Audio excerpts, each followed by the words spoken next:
Okay, welcome everyone. Thank you for joining a roundtable on the role of history, religion, and politics in Russia's ongoing war on Ukraine. On February 24th, 2022, Russia started the largest ground war since World War II in Europe. Hundreds of people, including many civilians, have been killed. Over 2 million people have fled the country, and the Russian armed forces continue to carry out shelling of residential areas across the country and use cluster bombs, cluster munitions banned by over 200 states. And in our today's panel, we're going to discuss causes of Russia's invasion of Ukraine from an interdisciplinary perspective. We have today a panel of distinguished scholars in different fields. So let me just take a moment to very briefly introduce them before they start their presentations. George Demacopoulos is Father John Meyendorff and Patterson Family Chair in Orthodox Christian Studies. He is a co-founding director of the Orthodox Christian Studies Center and co-founding editor of the Journal of Orthodox Christian Studies. Along with Aristotle Panikopoulos, Dr. Demacopoulos co-founded Fordham's Orthodox Christian Studies Center, which is the only research university center of Orthodox Christianity in the United States. Asif Siddiqi is professor of history. He teaches and writes on Soviet and Russian history and the history of science, and is the author of a number of books on the history of the Russian space program. His most recent article, Soviet Secrecy Toward a Social Map of Knowledge, was published in the American Historical Review. He received a Guggenheim Fellowship in 2015 and is currently on leave and during the 2021-22 academic year at Princeton University's Davis Center for Historical Studies. Magda Teter is Shvidler Chair in Judaic Studies and Professor of History. She is the scholar of early modern history, specializing in Jewish history, Jewish-Christian relations, cultural, legal, and social history, as well as the history of transmission of historical knowledge in the pre-modern and modern periods.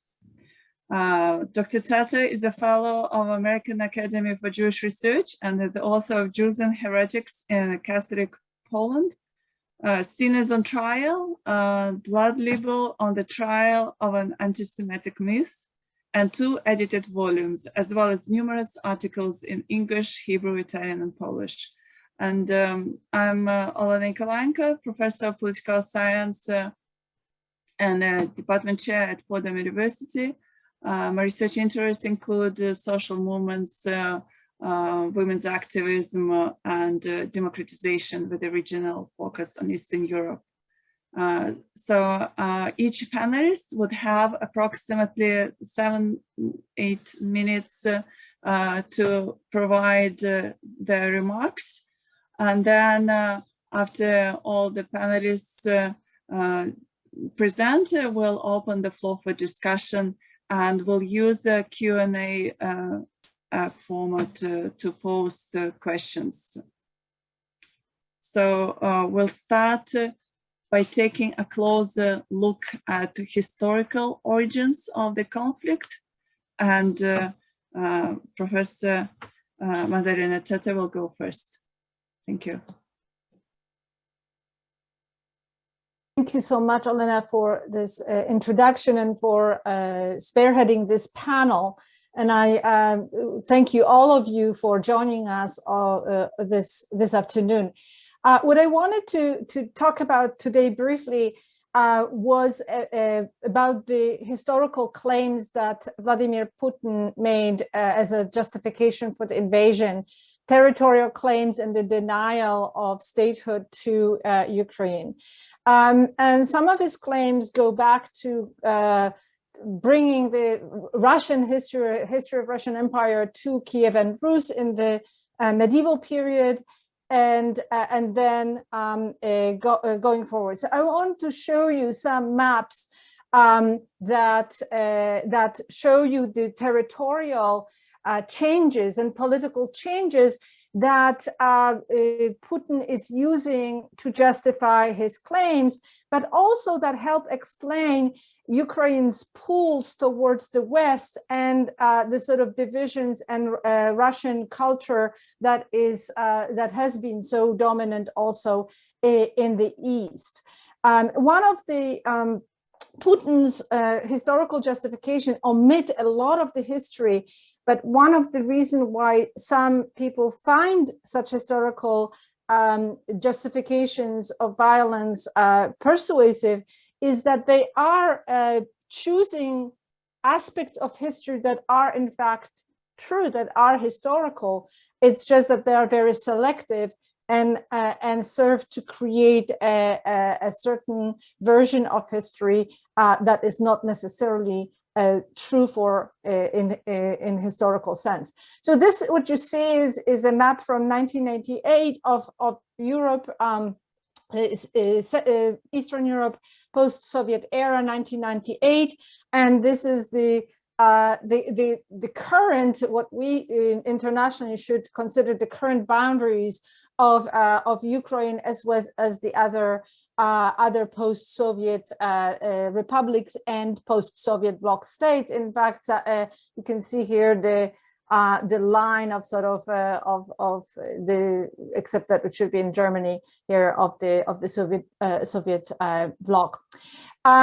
This is a map from medieval, and I'll show you the overlay of current Ukraine with each of the map as well. And you can see the Kievan Rus, which had its seat in Kyiv today, did in fact stretch over a vast territory in what is today's Russia, Ukraine, and Belarus. But it didn't. But it was destroyed by the Mongolian horde, and you'll see it in. So here is my sort of rough drawing of the current map of Ukraine as it was agreed upon in the post-Soviet Soviet era. The territorial boundaries were in fact recognized by Russia. As I mentioned, much of European territories have been and political domains have been decimated and invaded by the Mongols, and you can see just the snippet of what was Poland or Lithuania briefly, and the last of the Kievan Rus. And it is out of that invasion, that Mongol invasion, that you will begin to see the rise of Muscovy, not out of Kievan Rus, not out of the south, but out of the north, around Muscovy and the Republic of Novgorod. And you can see this happening now. This is, I'm switching obviously centuries quite rapidly. Mid-15th century, one of the largest political entities that emerges in Eastern Europe is Poland-Lithuania. It's a union, a monarchical union that really covers the Duchy of Lithuania. Now controls the vast territory of what is today Ukraine, and the rest of it is part of the either Crimea Khanate or still the Mongol. And you can see up north the beginnings of Muscovy. That's where really that history of Russia comes into play, and you can see it now expanding. And pushing back against regaining territories lost to the Mongols, pushing back against the territories of Poland, Lithuania, and the Crimea Khanate, which becomes allied with the Ottoman Empire. And by what 17th century is actually quite key for the development of Ukrainian sense of identity. In the late 16th century, and I'll go back, Poland emerges as a Polish-Lithuanian Commonwealth and begins to colonize the territories of what are today's Ukraine, expand, imposing religious dominance of Catholicism, expanding colonization by gaining land. The Polish nobility gained land. That expansion leads to the settlement of Jews, and Ukraine, in fact, will become one of the largest centers of Jewish history in Europe. And that will create sort of a sense of cultural difference. That is, the imposition of Catholicism will make the Orthodox Christians in the territories that are now called Ukraine a sense of difference. On the other hand, Russia will also start pushing in, and in the mid 17th century. Oops, sorry, I've gone the wrong direction. In the mid 17th century, the Zaporozhian Cossacks will form a rebellion against the Polish Lithuanian Commonwealth and will begin to control a territory. They will actually move very deeply into the Polish-Lithuanian Commonwealth, but eventually they'll form a union with Russia against the Polish-Lithuanian Commonwealth. And from the perspective of Russian history, that was the absorption of that part of this territory into the Russian Empire. From the perspective of Ukrainian history, this was a temporary alliance against the colonization by the Polish-Lithuanian Commonwealth.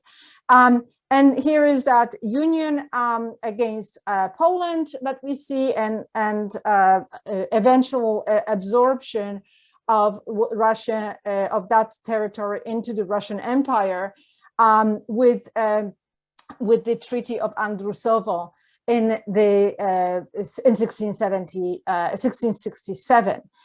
And these territories pretty much will stay the same, but you can already see the East and the West becoming separated. That's when Russia and Russian culture will begin to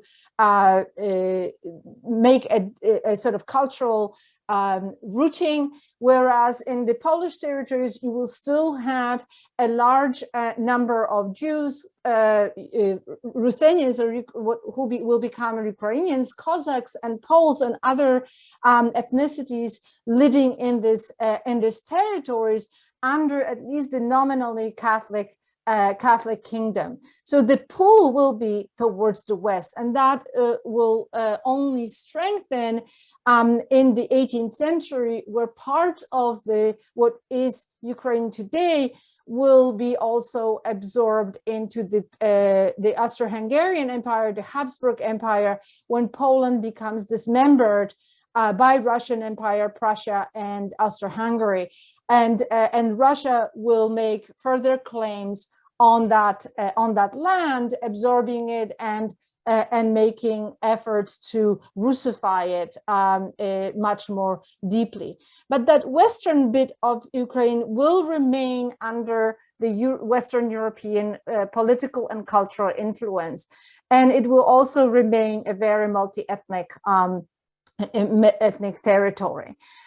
This pretty much stayed the same until World War I. After World War I, we have a brief period of Ukrainian statehood, which was a site of tremendous violence and claims by all other powers, including Poland, who wanted to regain independence and claim parts of the territories. Eventually, the Bolshevik Soviet Russia will push against Ukraine, and then with the Polish Ukrainian and Polish Soviet war, Poland will take control over with the sanction of the Entente powers, and absorb what is today Western Ukraine back into the Polish state, and Ukraine will become a Soviet republic making the Soviet Union possible. Until 1922, it is Soviet Russia. In 1922, thanks to Ukraine and Belarus, which is also created, and I will hear more about the Soviet period, makes the Ukrainian Republic possible. And then Crimea is added in 1954, and that becomes the border of the Soviet of the post-Soviet era independent Ukraine. So all those maps are to say that that these pools and what we've seen in the last almost a decade of the pools of Ukrainians towards the West, towards the European Union, are grounded in long history as much as the resistance that's coming from Putin's Russia against that comes also from that history, especially since the 17th century, of the territorial claims that made the idea of Russian and Tsarist empire possible. So I'll stop here and I'll hand it over to Asif Siddiqi for taking us into the Soviet era. Thank you. Thank you, Magda. And thank you, Olena, for organizing this and including me to be part of this. I'll try to be as short as possible, but my comments really build on those by Magda very much. And my comments are really today from the perspective of a historian of the Soviet Union and focusing particularly on the historical setting of the Ukraine within the Soviet Union, an arrangement that lasted about 70 years from 1917 to 1991. And like Magda, I want to begin with the speech that Vladimir Putin made on February 21st, which essentially presaged the invasion, in which he laid out a kind of imaginary history of the relationship between Ukraine and Russia. And the speech is important because it suggests how history, distorted, exaggerated, and decontextualized can be, deadly and meaningful as tools to reclaim a form of empire. In his speech, Putin interestingly blamed Lenin and the Bolsheviks, who came to power in 1917, for essentially creating, quote unquote, the nation of Ukraine, a process which supposedly disrupted centuries of some sort of peaceful coexistence between Russians and Ukrainians during the days of the Tsarist Empire. In this telling, Lenin, the principal architect of the new Soviet Union, handed over, quote unquote, Russian lands to Ukrainians as a form of largesse, thus creating the idea that Ukraine could exist as an independent nation state. And here the implication is, of course, that Ukraine belongs in some sense to some greater Russia, but that the Bolsheviks violated and disrupted this order. Something that historian Timothy Snyder has said, that basically Putin was saying, quote, there is no historical Ukrainian nation that is worthy of present-day sovereignty, end of quote. But this obviously is a gross distortion of the actual events of the aftermath of the Russian Revolution of 1917. So let's go back to 1917 for a second. This is a moment of great shifting, geopolitical, national alliances. This is right after the Great War, World War I, and specifically the decline and collapse of a bunch of empires, such as the Ottoman Empire, the Austro-Hungarian Empire, and so forth, but also the Russian Empire. And so if we look at during this particular process of the collapse of the empire in February of 1917, the Tsarist government collapses and a provisional government comes into power. Immediately, within a month, Ukrainians actually proclaimed the creation of a Ukrainian People's Republic. And this was in fact rooted on a much longer lineage of activism and thinking on Ukrainian nationalism that goes back to the 19th century and even long before that. So in that sense, the Bolshevik the Ukrainian nation had already preceded anything that Lenin had actually done. So later on in the year, in 1917, the Bolsheviks come to power. The entire area is engulfed in war, the civil war between communists, royalists, and many other factions. The Bolsheviks eventually take control of Ukraine in 1921. And then the following year, in 1922, Ukraine is formally incorporated into the Soviet Union.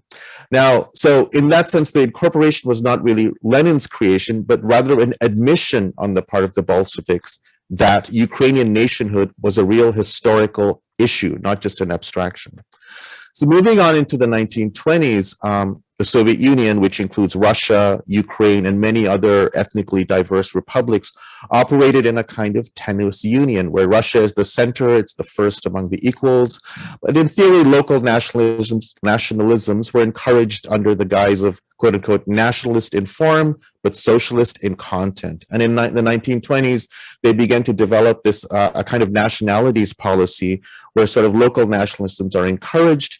In Ukraine, particularly, the learning of the Ukrainian language is prioritized in schools, as opposed to the Tsarist period, for example.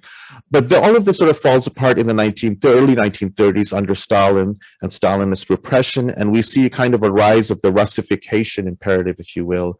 And this sensibility of Russification meant that essentially local nationalism, such as Ukrainian nationalism, is de-emphasized in favor of a kind of pan-Soviet identity that prioritized learning Russian and prioritized Russian culture over quote unquote the culture of the republics, including Ukraine.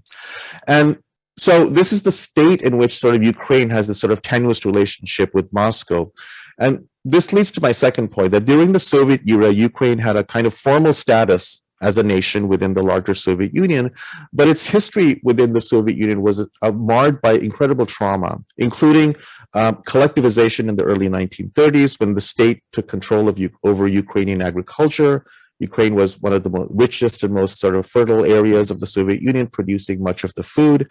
Collectivization, meaning the state's sort of seizure of private farms and farm property, was the enabler of a massive and terrible famine in Ukraine that was deliberately and, I would argue sadistically exacerbated by Stalinists in 1932 and 1933. By some estimates, and these are variable, 4 to 6, perhaps even more million deaths were accounted just simply because of the state policy, not because of any bad harvest or anything. And most of it was in Ukraine. And this is a national trauma that still remains very much part of central to modern Ukrainian history. The second major trauma for Ukraine during the Soviet period was, of course, World War II. Since much of the early part of the war was fought in Ukraine and Belarus, the front lines of the Nazi invasion, as the Nazis invaded into the Soviet Union, was largely in Ukraine. So essentially, Ukrainians were on the front lines in the fight against the Nazis in 1941 and 1942. But because of this, after the war, official Soviet state narratives often promoted sort of false stories of Ukrainian collaboration with the Nazis, narratives that were deliberately exaggerated and falsified by many people, including by Putin, who has used this sort of denazification process as a pretext for the invasion. The final point I want to make is about the dissolution of the Soviet Union, which officially collapses in 1991.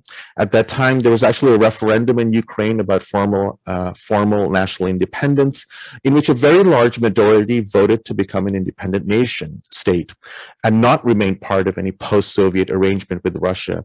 And this is true even of the parts of Ukraine that Putin supposedly claims, especially on its eastern end. Even there, the majority voted to become independent. So I think it's disingenuous to argue, as Putin and Russian officials do, that Ukrainians deep down inside want a kind of greater union with Russia, but they have been misled by the West or by some other malevolent force. So in sum, I'll just say that what is happening in Ukraine today, and specifically this sort of articulated pretext for the invasion, that there is no historically significant Ukrainian nation state, that Ukraine needs to be denazified, that parts of Ukraine actually belong to Russia. These are all deliberately distorted historical issues that have been used as justifications for the invasion. What is going on right now is Putin's fantasy of reconstituting not the Soviet Union, which after all paid lip service to the idea of a Ukrainian nation, but its predecessor, the Russian Empire, which ruled over Ukraine and squashed any hint of Ukrainian nationalism, especially in the 18th and 19th century. This invasion is in sum a kind of fantasy to reconstitute a long-gone empire by somebody I consider a desperate man who sees Russia's influence in Europe and the world waning and falling precipitously. So I'll just leave it there and I'll hand it over to Olena. Thank you. Thank you. As we're moving from, the past to more contemporary stuff, as a political scientist, I'm going to very briefly provide you some additional context for some more recent events that are unfolding in Ukraine.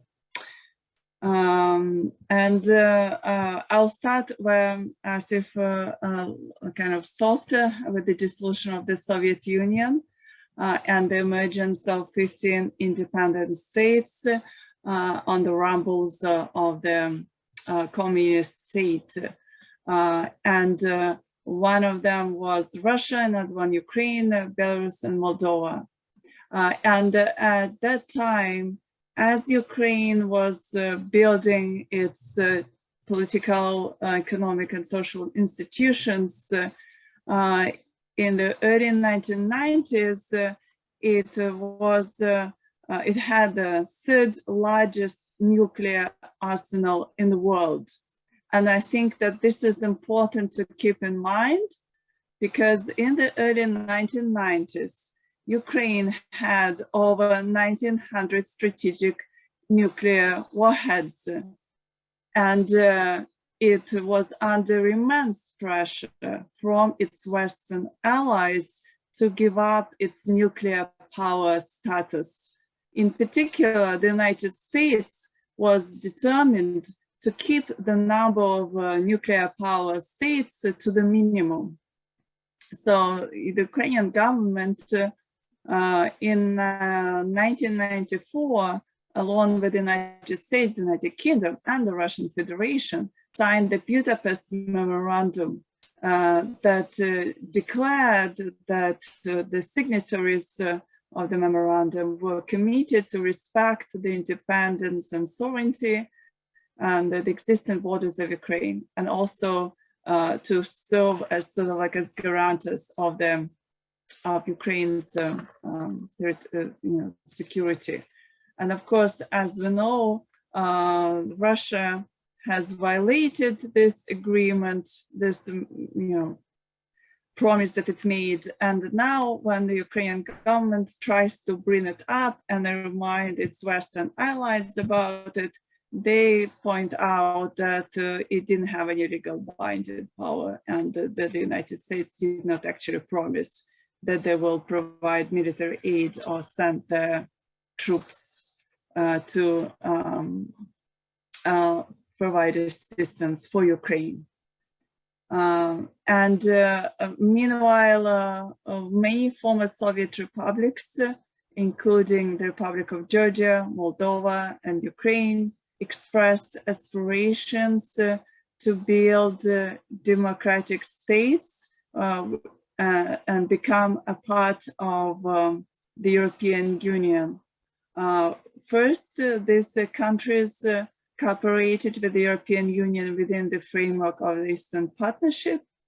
But most recently, as drops started dropping on Ukrainian cities, the president of Ukraine, Volodymyr Zelensky, on February 28, 2022, signed a formal application for Ukraine to get the candidate status. And his counterparts in the Republic of Georgia and Moldova quickly followed the suit, also submitted their applications. Of course, the Ukrainian government is asking for fast tracking the review of its application, but under normal circumstances, it takes years to go through the process to get admitted into the club.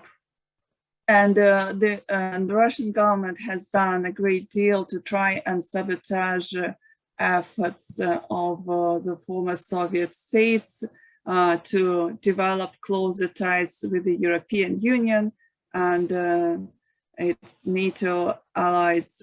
And one of the ways through which they've done it is by occupying territories of the former Soviet republics.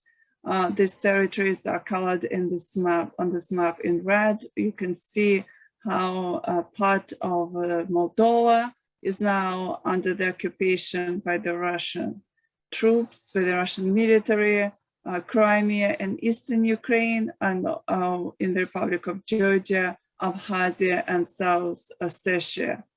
And what is important to keep in mind is that as the Russian troops advanced and occupied territories, causing chaos and political destabilization across the former Soviet republics, the West turned a blind eye to it. By and large, Western states, including the United States, try to have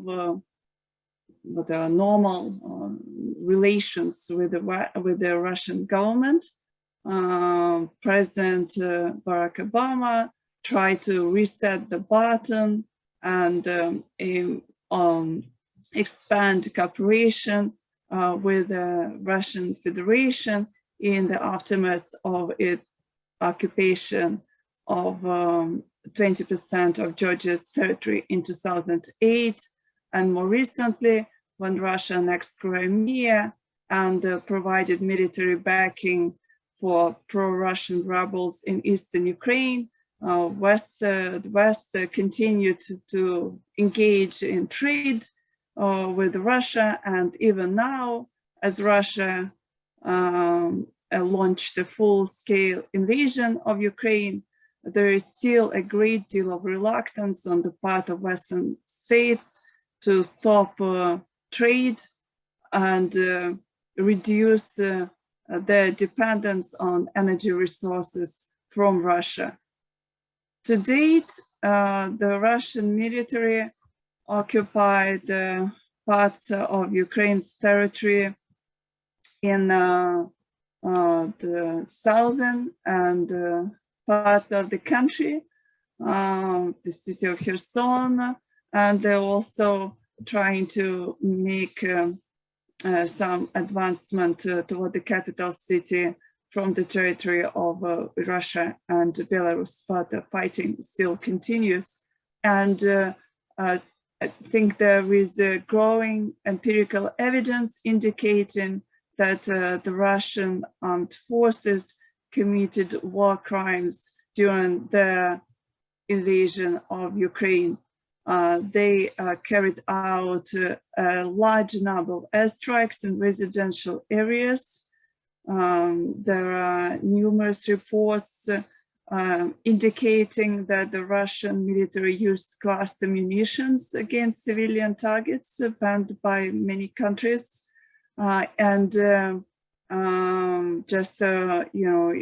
If you're interested you can learn more about it by reading some reports, for example, by Human Rights Watch and Amnesty International on the shelling of Kyiv, the second largest city in Ukraine, with a large diverse population, including many Russian language speakers. The prosecutor of the International Criminal Court, Mr. Karim Khan, has recently submitted a request seeking authorization to open an investigation into the situation in Ukraine, because he believes that there is sufficient evidence to investigate war crimes and crimes against humanity in Ukraine. By now, there are over 2 million people who fled Ukraine. Many of them, more than half, fled to Poland, which continues to accept thousands of refugees every day. There are also a number of refugees fleeing to neighboring Slovakia, Hungary, Romania, and Moldova. And meanwhile, the United States refuses to give to the Ukrainian military the weapons that they need to try and counteract Russian shelling of Ukrainian cities. This is just a quote from a statement that is posted on the US State of Defense website, which basically sabotages the efforts by the Polish government to give fighter jets, Soviet-era fighter jets to Ukraine. And even despite the fact that we are already 2 weeks into the war, as you can see from this quote, that giving the fighter jets to Ukraine raises serious concerns for the NATO alliance, and the United States just refuses to confront Russia continues to try and find some sort of like compromise and appease it in the international arena. So there are a lot of steps that can be taken. Of course, now with thousands of refugees fleeing the country, there is a high need for humanitarian assistance for refugees, but most importantly, what the Ukrainian government and Ukrainian people are asking for is military aid and introduction of a no-fly zone, or at least what is now, or what was initially considered by at least some European states, but is now blocked by US government, is the provision of fighter jets for Ukraine. And another step that the United States can do is to introduce oil embargo and cut Russian funding for the war, because Russia every day, to be more precise, its gas company Gazprom continues to sell oil and gas on the international market and continues to get profit and use it to finance the war against Ukraine. And there are many resources that are available. If anybody is interested, I can post these links on, we can make them available. I think one of the most comprehensive websites is www.stopputin.net, because it provides a list of some charity organizations and also some protest events that are held not just in the United States, but around the globe, to try and put some pressure on Western governments to act, because it's not enough to express concerns. For years, for decades, Western governments expressed concerns over the aggressive behavior of the Russian government, and it's not enough. It will not stop them from shelling cities. Thank you.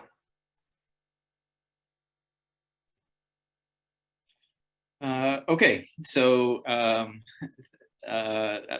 go forth. I'd like to thank my colleagues for really illuminating material in so many directions. I'd like to remind everybody watching live that you can submit questions into the Q&A feature at the bottom of your Zoom screen, questions for any of the four of us. And we'll do our best to get to all the questions. I have 4 quick points that I would like to make with respect to where religion features in this crisis. The first point is a medieval historical one, and that is that current Russian religious heritage and identity links to a time almost before where my colleague Magda started, which is the conversion of Kievan Rus to Christianity in the 10th century. The spread of Byzantine Christianity or Eastern Christianity into Kievan Rus is very much a part of the religious identity and the religious cultural heritage of Russia and Ukraine. And the two are linked in that way. One of the features of the post-Soviet period, when people like Putin were trying to orchestrate the creation of a new national identity in a post-Soviet space, and they were literally looking around for what is going to be the vehicle upon which we can get people to sort of understand the civilizational glue that binds us all together. Even though they were all former communists and atheists, they looked to this Eastern Christianity that differentiated itself from Western Europe, differentiated itself from the United States as that kind of cultural glue. And so there is very much a very long historical link between contemporary Russian identity and Kyiv. And so when Putin, that's one of the reasons that Putin and his defenders see or resist this notion that Ukraine has its own identity, because their Russian identity is linked to the actual geography of Kyiv through this Christianization. Second, the second point I'd like to make today, Ukraine is almost certainly the most religiously diverse country in Europe. This is significant in a lot of ways, or for a lot of reasons. A large number of Roman Catholics, a larger number of Eastern Rite Catholics, a very large number of Orthodox Christians, but of competing and overlapping jurisdictions, and a very large Jewish population as well, among other religious groups. But it really is one of the most religiously diverse spaces in Europe. That doesn't fit well with either Putin's or Patriarch Kirill's desire, need, wish for a homogeneous religious and cultural landscape. One of the second or third degree desires of the invasion of Ukraine is to impose a kind of state-sponsored, state-supporting religious conformity that doesn't align with the reality on the ground of Ukrainian religious pluralism. Third point, Putin is an instrumentalizer of religion and has always been so. He has very prominently and purposefully presented himself as a defender of traditional values, as a defender of Christianity. He likens himself to be the only global political defender of Christians. This propaganda was part of his action in Syria.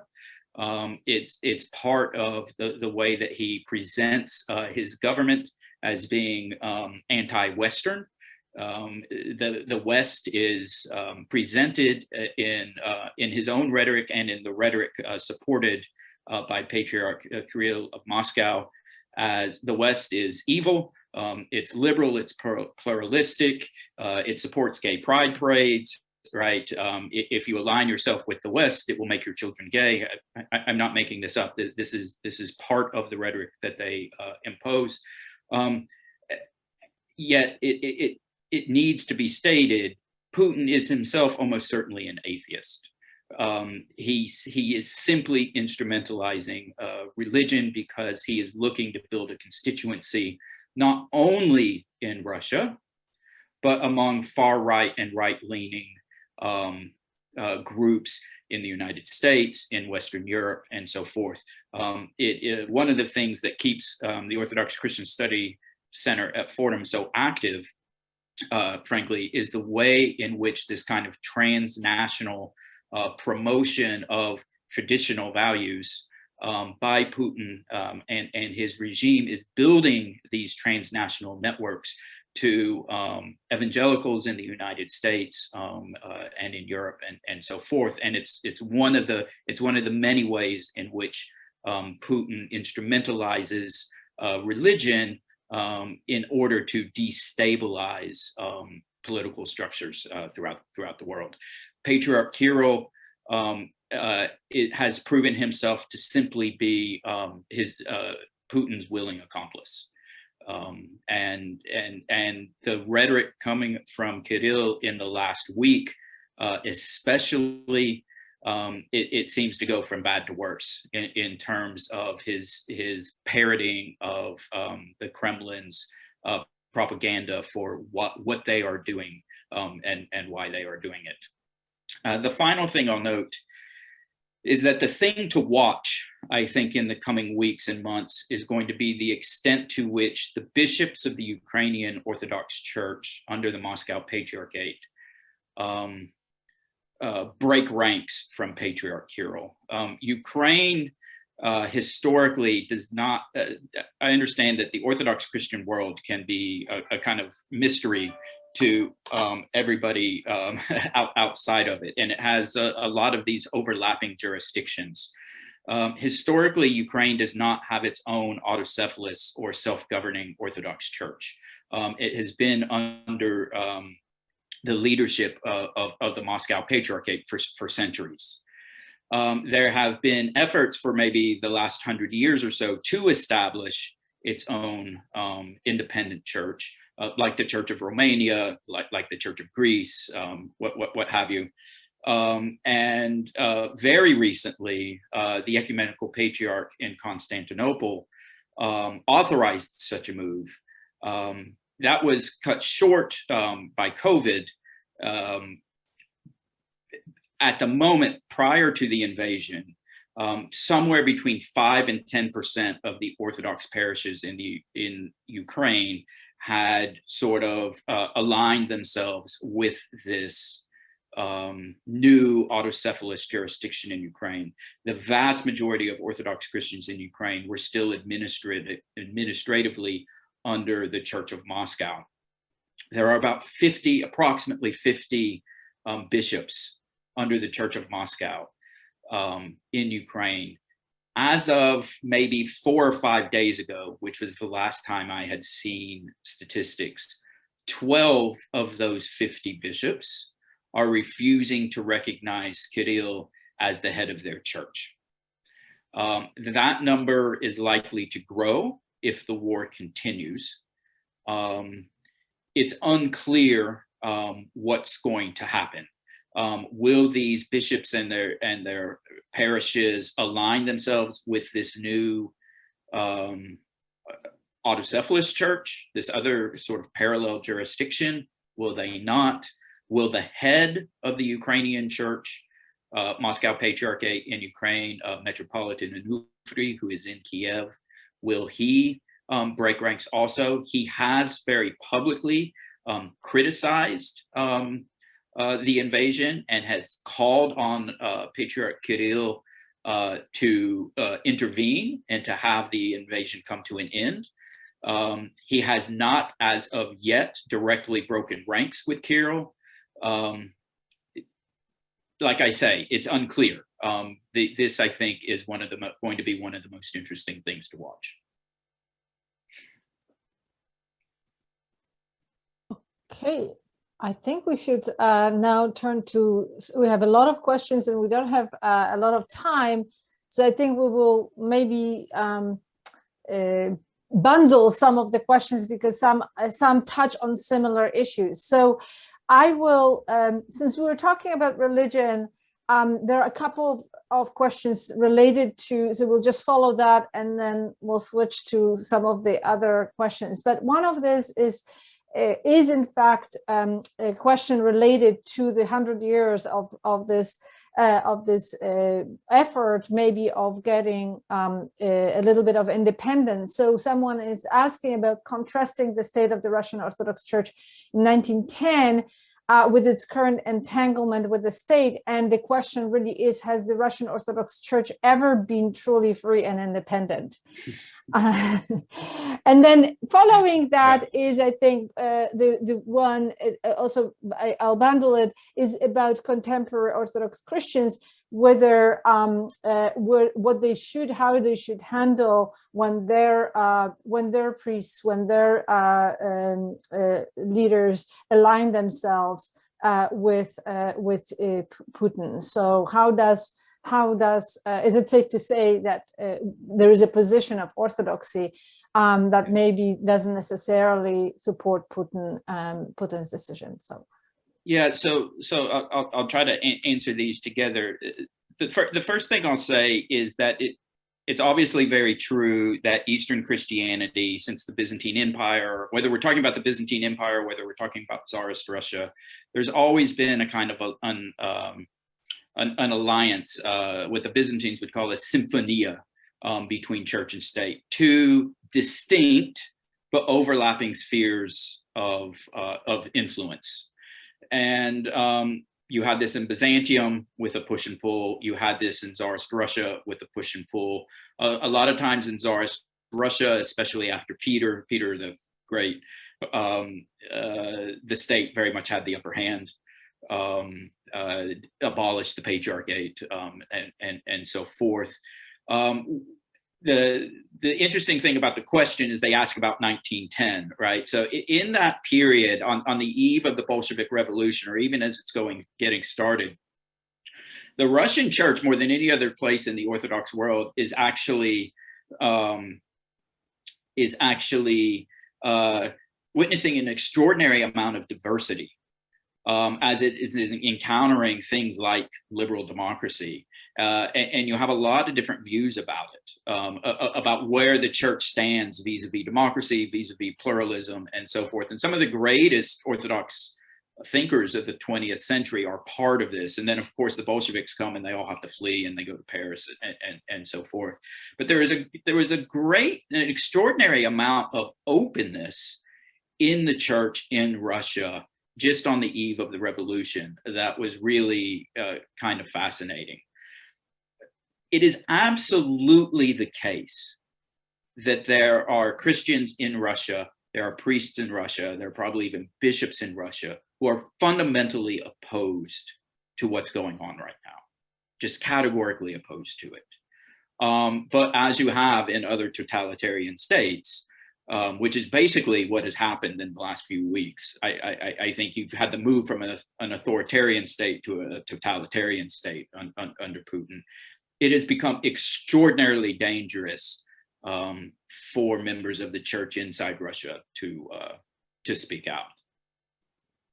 So there are a lot of questions that are related to the issue of the planes, the fighter planes that Poland proposed to transfer to Ukraine, and really the questions deal with the role of Germany in this, the fact that it was supposed to be transferred to Germany and then to US bases and then over. So I wonder, Olena, whether you could comment on the role of Germany and the place of NATO, and then the fear of triggering kind of a larger war, which I think is one of the reasons behind this hesitancy. So I wonder whether you could take that. Yeah, thank you. Yeah, I mean, of course, I'm not sure whether I can post, maybe not the links in the chat, but certainly, I mean, there are a lot of articles on this topic on the chats, and I have mentioned the United States, you know, because you know this panel is based in US, so I assume that it will be of primary interest to the audience to hear how the US government is acting and what it's doing. But I didn't mean to suggest that the United States alone, but also its Western allies, including Germany, are reluctant to confront Russia, and they have been reluctant to confront Russia for many years. So, of course, yes, as the Ukrainian government and President of Ukraine, Volodymyr Zelensky, appeals to the West, you know, collective West, including the United States, Germany, and France, and others, to provide military aid. They bring up their fears of World War III, and they basically refuse to provide more lethal weapons for Ukrainian military. These Polish planes that were initially considered, you know, by the Polish government as a form of aid to Ukraine would have been very helpful in counteracting Russia's sharing of Ukrainian cities, because these were Soviet-era planes Ukrainian pilots know how to operate them, and once they get them in their possession, they would have been able to very quickly counteract the Russian government's military operations on the territory of Ukraine. Just a few hours ago, the Russian army shelled the city of Mariupol, located in the south of the country, and they hit maternity wards where there were a lot of women with little children. So they continue to shell residential areas, and without the weapons that Ukraine does not have, it cannot stop it. You're on mute, Magda. Just a quick follow-up question, and I want to turn to Asif. What do you think, Olena, was behind the Poland's position of sending the MiGs to Germany before they would be transferred to Ukraine? Why involve Germany? Why send the jets to the German bases rather than directly or some other third country route to transfer them to Ukraine? I'm not sure about the particulars why it was the case. I mean, of course, Poland in return wanted to make sure that its allies would be able to provide them with more recent, more updated jets, because they also are concerned about their national security and Russia's response, because it threatened to retaliate in case any state became involved in the war. Mm-hmm. So now some questions are about the support or lack of support or opposition to Putin within Russia, as well as questions about the role media play in the news outlets in Russia and Ukraine in coverage this war. So Asif, I think that's probably you. Yeah, I can take it. I have a few thoughts on that. There was, to go back really to the early 2000s, there was a sense that Russian media was becoming increasingly free, and there was really active and vigorous circulation of information. But this really has changed, began to change really in the early 2010s. I noticed it on my many trips to Russia, that things were changing, things I couldn't say, et cetera, et cetera. But really the shift, I think recently about 2020 has been really drastic. And we heard this kind of shift from maybe authoritarian to totalitarian. That's really happening now in a way that's unimaginable for those of us who visited the place maybe 20 years ago or 10 years ago. And I did, in terms of support for Putin, there's a large and growing minority of people who oppose him. It's clear, and even I think this number is growing. But we should disabuse ourselves of the notion that the majority of people are opposed to him. I'm a board member of the American Association for Slavic Studies in the United States, and our discussions have centered on universities in Russia.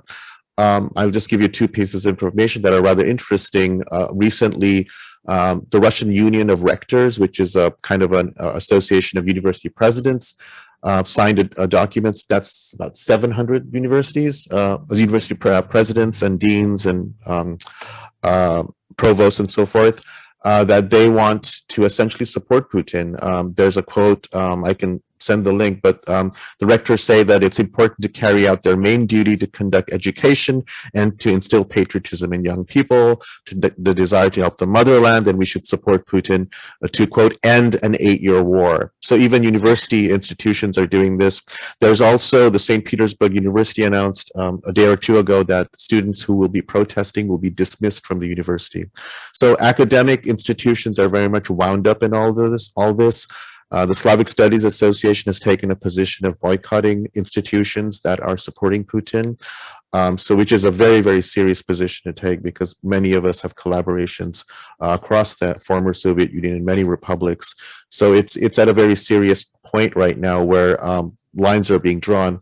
I will end with one more comment, though. I think the sanctions, the economic sanctions, which are extremely severe in terms of withdrawal from the SWIFT system and et cetera, are really having an effect. And I do wonder whether economics will begin to play a role in some sort of broader, larger protest and dissident movement that emerges. We'll see about that in the near future. But for the present, even academic institutions are still on board with this, which is shocking to think about. Magda, let me ask you, there's a religion question here that I can't answer, but you can, which is, somebody writes, is the Ukrainian Jewish community relevant in Ukrainian politics? And obviously we know Zelensky is Jewish, but what perspective do they have on Putin's denazification discourse, right? How do those things get wrapped up together? Well, I think I know. I think obviously this is quite offensive for anybody to use the term denazification for contemporary Ukraine, because it's a different state. However, Putin is playing on that complex history where some Ukrainian nationalists during World War II, in their effort to push back and regain independence against the Soviet Union, did ally themselves with some of the Nazis. And they also, he is playing, I think, although I am not sure whether he is consciously engaging with questions of the Jewish community, or he's just tapping into the Soviet era, what Asif was saying, claims of the Soviet Union freeing the territories of the Soviet, of what became, post-World War II Soviet Union from the Nazis, and that kind of denazification of that. But he is also, I think, consciously or unconsciously, reminding people about this kind of troubled history of Ukraine. It was the first years of the 20th century of Ukrainian statehood were marred with blood, with pogroms, as the slogan that we now hear that President Zelensky uses to sign off Slava Ukraini was in fact the rallying cry of the attackers, of Ukrainian nationalists attacking Jews, and pogroms that killed hundreds, probably 100,000 Jews in the period between 1918 and 1920. Again, it's period of the shifting boundaries and everybody claiming, and there were not just Ukrainian nationalists, but also Polish troops that were involved in these and in these pogroms and things like that. So I think there's different layers, but I'm not sure how Putin is directly speaking to the questions of I don't think any Jewish members of the Jewish community, and I'm not tapped into the Ukrainian Jewish community, would accept this idea of denazification in the 21st century Ukraine, especially with the thriving Jewish community there and the current president. I also add that the first years of the Ukrainian state and the bloody years were also the years where several where Jews were actually, it was a very inclusive government where Jews were part of the political structures. So Ukraine had both the sort of democratic, political, inclusive, pluralistic history of the early years and that kind of bloody, hard nationalist history, which I think is what Putin is trying to draw on.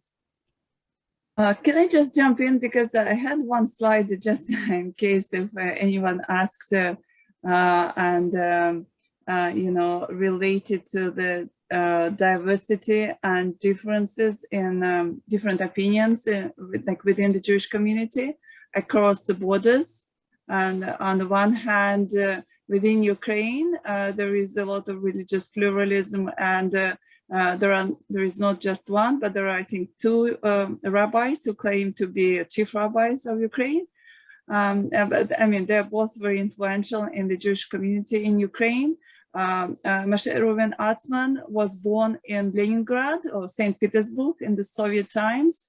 So he is speaking Russian, fluent Russian, and he is currently, as far as I know, is staying in the capital city of Ukraine, in Kyiv. He has recently recorded an appeal to the world, including the Jewish community, inside Kyiv synagogue. And Rabbi Yaakov Bleich was born, I think, in Brooklyn, and he has a YouTube channel where he posts also some messages condemning the war. And both of them spoke up against Russia's invasion of Ukraine, and in part to try to address their counterpart in Russia, Russia's chief rabbi Berel Lazar, who has been trying to maintain, you know, close, friendly ties with the Russian government, and has been quite timid or silent in his response to Russia's action. So there is clearly kind of a divide between, you know, Ukrainian Jewish community, leaders of the Ukrainian Jewish community, and the leaders of Russian Jewish community, where, you know, some of them continue to side with the Russian government and remain silent. And the same can be, I think, said to some extent within the Orthodox Church. And the leader, I think, of the Ukrainian Catholic Church appealed to Russia's Patriarch Kirill to try and at least facilitate the transportation of bodies of soldiers, Russian soldiers killed on the territory of Ukraine, because it's something that is not done. You know, the Russian government tries to conceal facts about the number of human casualties inside Ukraine, and it's difficult for, you know, families of Russian soldiers to, you know, bury their relatives in the proper way, and the Russian Orthodox Church just doesn't want to make any effort to cooperate in this effort.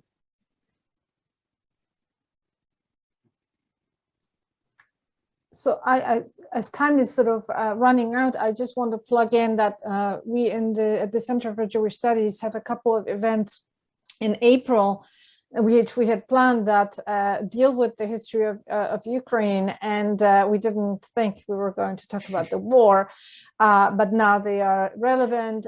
We will have a screening of a film, and we also have a discussion about that forgotten violence of the 1918-1922, and the discussion about the history relationship with the Soviet Union, national movements, and also international community. So so we will send you a follow-up thank you email, and this event has been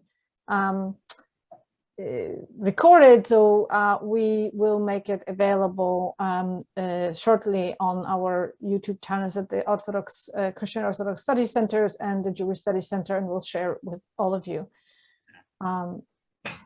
So I want to thank everybody who came, and I want to thank Olena for spearheading the panel, and to all of you, George and Asif, also for contributing to this very informative panel. Thank you, everyone. Yeah. Thank you. Thank you very much. Thank you. Thank you.